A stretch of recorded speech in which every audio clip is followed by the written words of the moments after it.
Hop, loyihalarimiz qaranglar. App'imni qo'shib oldim, ya'ni operator edim, app'imni qo'shib oldim. Endi men kelaman-da app'imdagi model o'taman, ya'ni foydalanuvchilarni ro'yxatdan o'tkazish uchun jadval yaratishim kerak. Buning uchun men Django Abstract User'dan meros olishim kerak Django'ning ichindagi, tushundingmi? Bu nedan keladi? Django'ning ichida, contribute'ning ichida nodan keladi? Auth'ning ichidan modeldan import etamiz Abstract User. Biz user emas, abstract user'ning o'zini. Xo'p, class deyman. Custom user deyman. Ya'ni customdagi user degani bu degan o'zgartirilgan user degan ma'noni beradi. Xo'p, pastga qo'yaraman. Keyinchalik qo'shib ketishim mumkin. No'lar qo'shib ketishim mumkin. Yo'q vaylari, o'zinda yo'qlarni bio qo'shishim mumkin, yo boshqa vaylar. Tushundingizlarmi? Hozircha pasma yetarli o'zi. Men shu o'zim jadvalimga saqlash uchun. Tushunarlimi?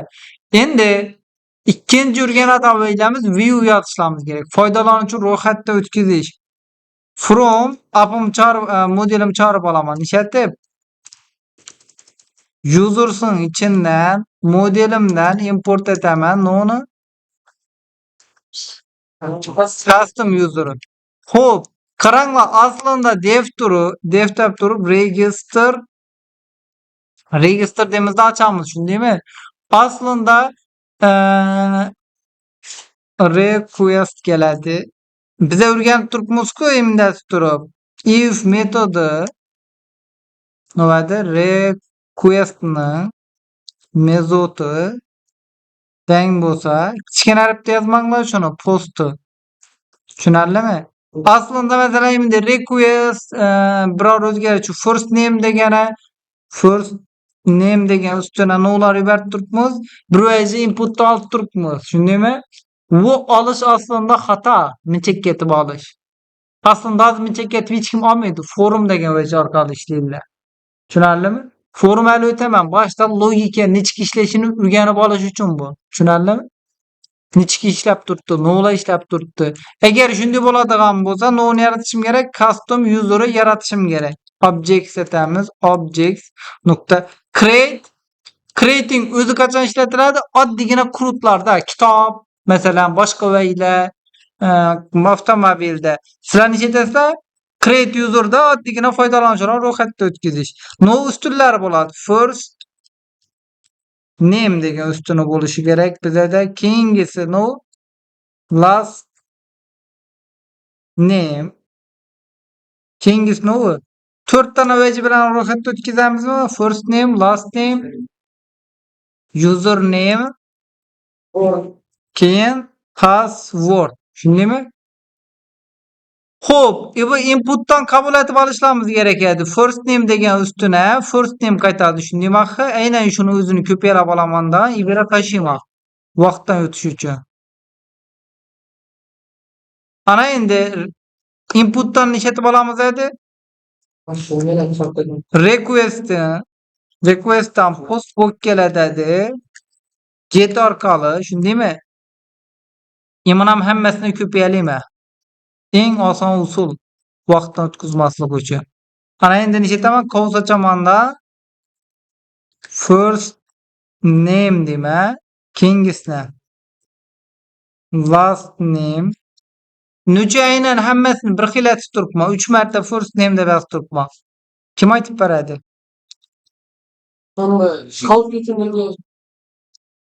İbi mesela yozib turganim ibera yozacakim, mesela password no'ga kerak, neda ishlataman shuni? Ma'lumotlardan keltirilmasida shu password sakrastirishga yoz sanasga tushsa qiymat va first name'ga olib borib ketdi. Asliman.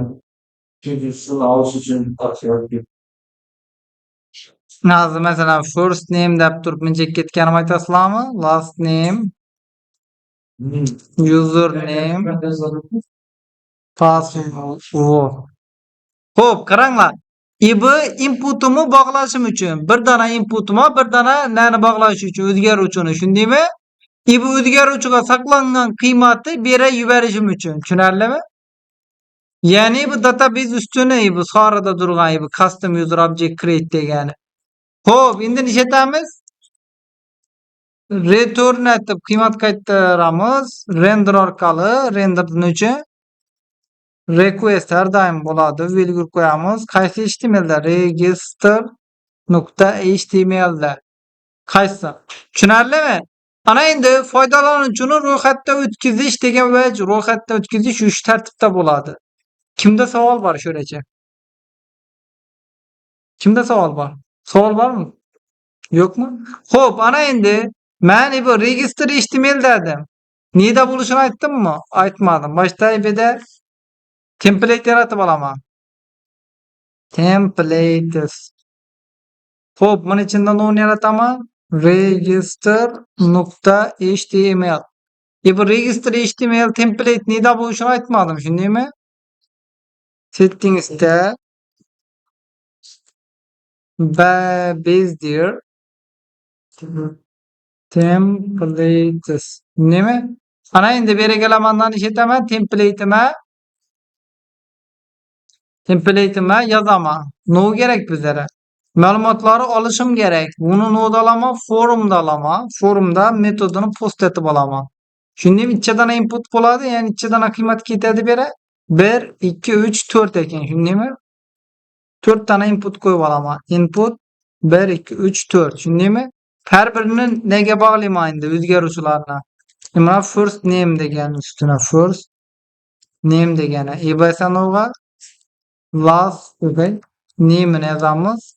Last name ni yozamiz. Shundaymi? Keyingisini yozamiz. Name, username, keyingisi password. Name bilan password. Endi qaranglar-da, passwordni bu tipini password deb o'zgartiraman. Sababni uchun ebida kod yozganda endi yozganda masalan username yozsa, bera password yozsa boshqacha turadi. Bir dana endi ro'yxatga o'tkazishni qo'yamiz, knopka qo'yamiz.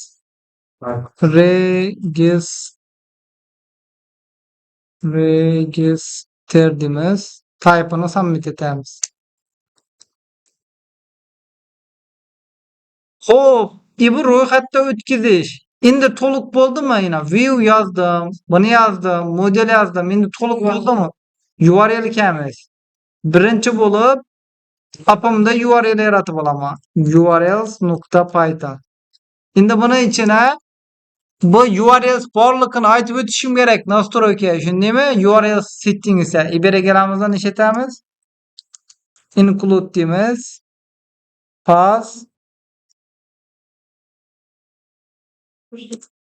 bosh joyda kelsin. Ya'ni bosh sahifani o'zida chiqsin, keyin qo'yamiz. Include qovsin ichida qaysi appda turibdi? Yana users app'ni ichida URL faylini ishlat degani. Xo'p, ana endi deyarli hamma yer tayyor bo'ldimi? Yo'q. Ebedagi URL tayyor bo'lmadi. Teng deyman-da, ebeda paz deyman. Pazdan mindir, tushundingmi? Paz charming qo'yibman. Char olamiz from Django'ning ichida URLsdan import etamiz. Pazni internet qo'shilib ketdi. From users app'ning ichida modelimdan import etaman. Noni? Yo'q, bera funksiyani chaqirish kerak edi. Shundaymi? Usersdan no keladi, viewdan import etaman, register degan vej keladi. Xo'p, foydalanuvchilar ro'yxatga o'tkazish uchun bera register deyman. Ya'ni 127 dan keyin to'g'ri chiqmaydi. 127 degandan to'g'ri chiqmaydi. Bera no chiqadi, register desam chiqadi. Tushunarlimi? Shuning uchun register deyman. Qaysi funksiyani ishlat deyman? Register degan funksiyani ishlat. Name bilan qo'yib ketamiz. Tushunarlimi? Name no'ga kerak edi? No'ga kerak shudek name degan vej. Nere URL yozamiz? O'zi URL yozamiz. Yozgan vaqtim kerak, biram redirect degan vej ishlatganimda kerak. Tushunarlimi? Register deb ketaman. Xo'p, endi loyihani no'zini qo'shmadim. Ha, yana qaranglar-da. Modelda abstrakt userdan meros olib, shu jadvalga tushsin. Ro'yxatda o'tgan foydalanuvchilar dedim. Lekin shu jadvalga tushishini aytmadim. Noda bayt ketaman, eng pastga kelaman.